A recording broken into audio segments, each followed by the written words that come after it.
billahi mina shaytaani rajim bismillahi rahmaani rahim asalaamaaleykum wa rahmatullahi wa barakaatu. Mbokk yi ñu ngi leen nuyu bu baax di leen ziyaare di leen ndokkeel bu baax a baax di wax ni mën ngeen di wéy di abonné rek incha allah di leen ndokkeel bu baax. tey nag ñuy ñëwoon ak yéen ci benn secret bu yéeme lool ñu koy baaxee mbokk jullit yi incha allah.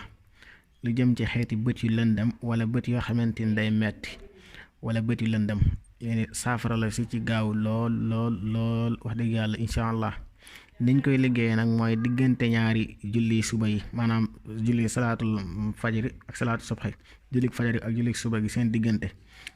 boo jëlee ñaar rakkaa yu njëkk yi ñu nekk raqiba sunna si noonu, bala ngaa julli suba farata gi ngay jël sa loxo teg ko ci sa jë jàng teg ko sa jë jàng rabbana atmim lana nuurana waxfir lana innaka ala kulli shay'in qadirun yaa nuuru yaa basiru. loolu ngay jàng boo paree nga wax yaa rabbi juróomi yoon, maanaam yaa rabbi yaa rabbi yaa rabbi yaa rabbi yaa rabbi. boo paree nga daal di continuer daan yaa rabbi xawid basiri allahumma isfi anta saafi allahumma xaafi wa anta almuxaafi. loolu ngay jàng incha allah daal di raay sa jë noonu, mais bu ñu koy jàngalee da ngay jël sa loxo teg ko sa jë di jàng loolu. soo paree raay ko sa bopp si bët yi incha allah, moo xam borom bëti lëndëm la bu koy faral def léegi bëti leer ba mel na meloon. bu dee borom bët yoo xam ne day metti tamit incha allahu taala dina saafara metti bi dana saafara lool. ñu wax ni mën ngeen di wéy di abonné rek incha allah.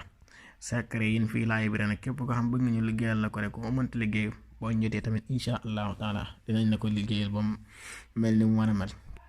ngeen leen di ziare baax seen mbokk taalibe la Sëñ Modou Bakhoum. ngeen ci soxlaa rek numéro yooyu ngeen di woote 77 787 81 61. ñu ngi ziare ñëpp leen ndokkeel bu baax.